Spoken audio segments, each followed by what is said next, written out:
being here. Today about reliability of welded joints subject to creep and fatigue load. I'm going to concentrate on the following points.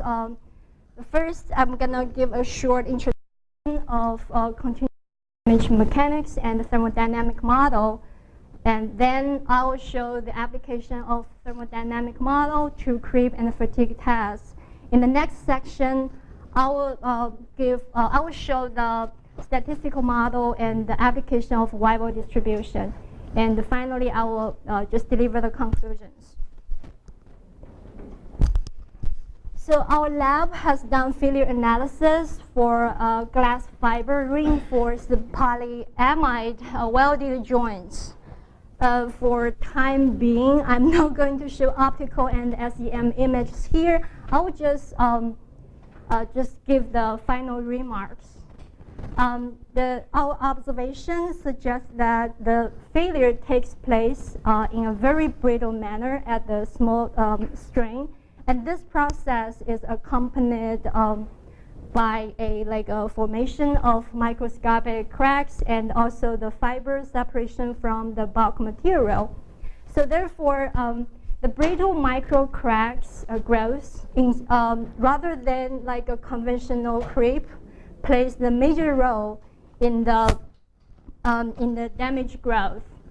So sorry, I'm a little nervous.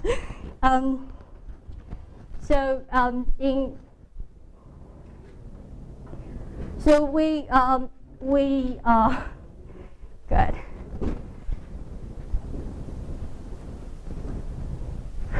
Let's just go to the next slide.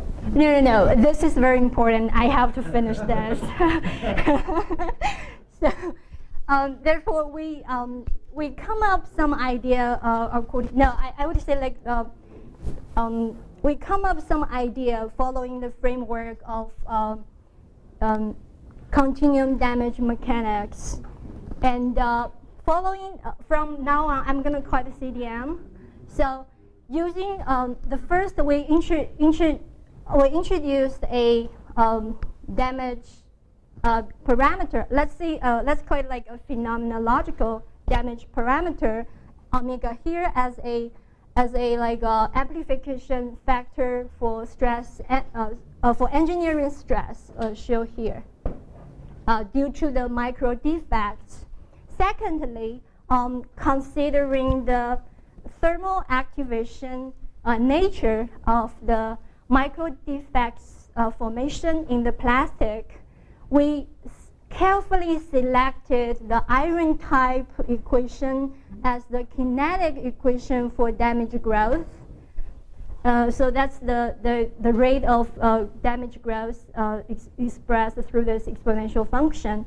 And finally, we use this unlimited rate of growth as the criterion for the damage growth. Solving the kinetic equation and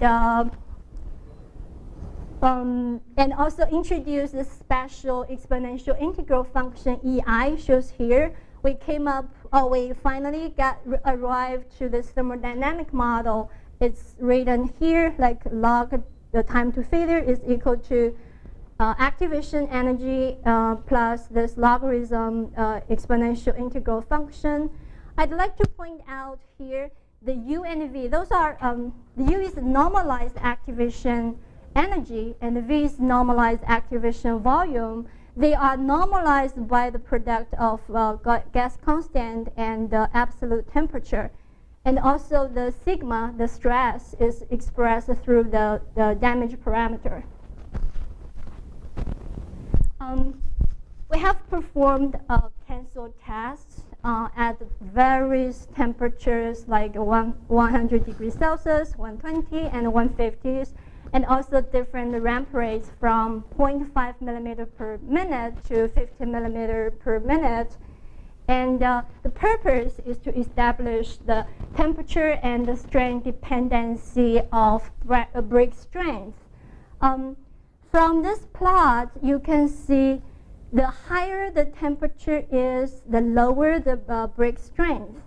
And in addition, if you increase the ramp rate from 0.5 millimeter to 50 millimeter per minute, the break strength significantly increased. We use the break strength at the lowest ramp rate as the reference stress for creep, and later on, this break strength is going to be used to normalize stress in thermodynamic model. I will show that in the next slide.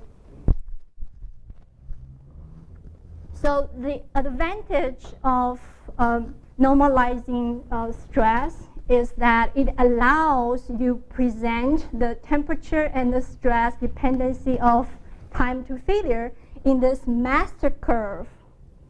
So this plot shows the master curve for creep test data at various temperatures. So I'd like to point out this curve, this master curve, actually is estimated from only 100, 120, and 150 test data.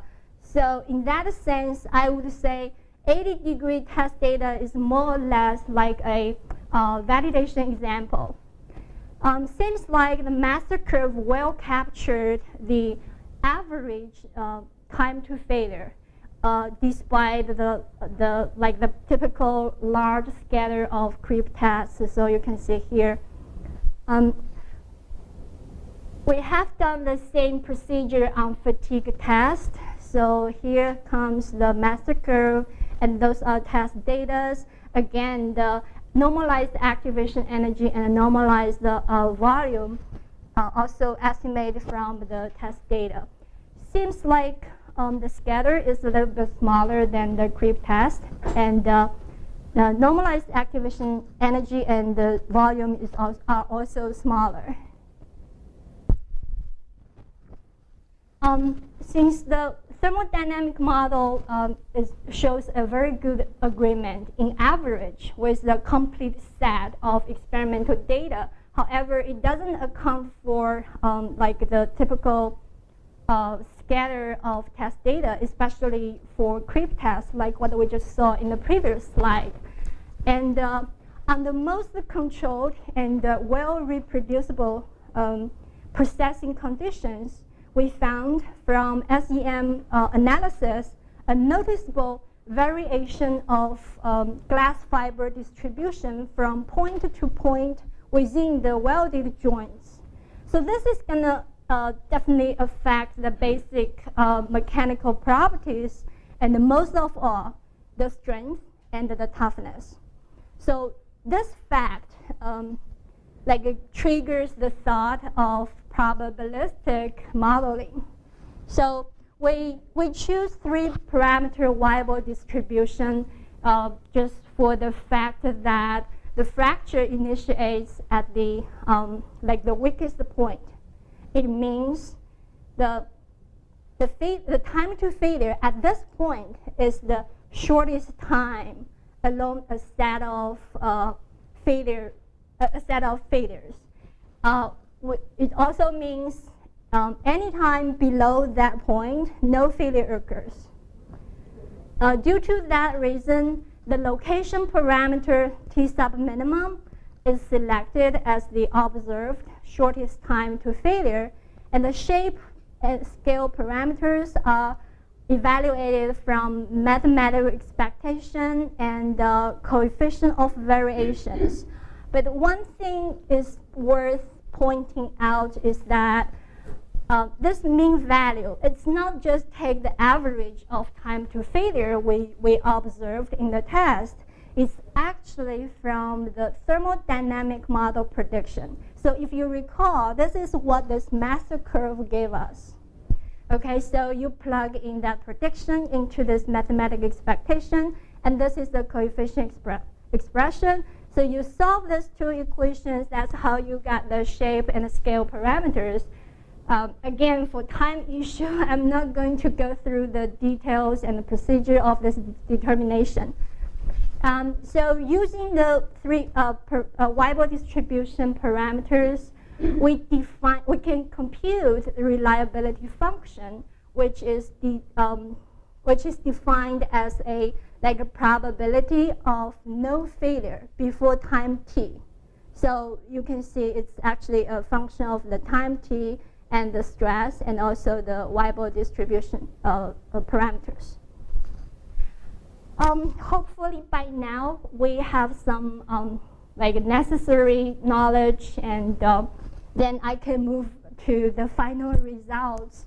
So this plot is the Weibull distribution density for time to failure at 100 degrees Celsius under fatigue condition, together with the reliability functions. So you can see those bell-shaped curves with the long tail on the right side. Those are Weibull distribution density function. And the middle solid line, that's the mean time to failure. And the dashed line on the right, that's the 95% reliability line. The one on the right, which is the 5% reliability. So we repeat this for the other temperatures. This one is 120-degree results. And this is 150-degree results. And this one shows only the reliability plots. So the same thing, the middle line, that's the mean time to failure. The rest of lines from the left to the right, those are the reliability of 99% to 97.5% until 1%. So, oh, by the way, those are different scales. So if you notice, this is a semi-logarithm scales, and this is a linear scale. Probably you can see this is 1 year, this is 10 year, this is 1 year, this is 10 years. So it's really interesting to say semi-logarithm scale is kind of like deceptive. Again, this is for 120 degrees Celsius, this is for 150 degrees Celsius. So we can use reliability plots as a guidance for component design. So for instance, at 150 degrees Celsius, let's say this is like under fatigue condition. And to be more specific, this is like when R ratio is equal to 0.3 and the frequency is 1 Hertz. So we can estimate the welded joints failure for various level of reliability up to the duration of 10 years. This is actually the main goal of this work. Okay, to wrap up my presentations, here are conclusions. The first one, the thermodynamic model expresses the time to failure under creep and fatigue loading as a function of stress and temperature. The model shows a good agreement. We already saw that. However, it doesn't account for the scatter of the test data. So let's bring up the statistical model, which combines the deterministic prediction of the time to failure from the thermodynamic model with the 3-parameter Weibull distribution reflecting a random scatter of failure time to evaluate the structural reliability. And this one is our goal. The model provides a tool for plastic part reliability-based design. All right, thank you very much.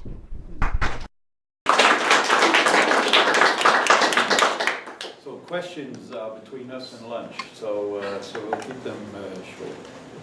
Questions, yes? Yeah, from the graph showing the reliability, I found you have 1 year data and you have 10 years result. No, this is not data. It's just like you place a line, that's the time. Okay. Like this is 1 year, this is 10 years. So then you can define like at what reliability level the duration, like what is the duration going to be. So how do you get a 10-year result? You measure it in 10-year period or just... Remember the x-axis is the time scale. So you can compute 1 year is equal to 1 year. It's accelerated test. All right. Yeah. Extension.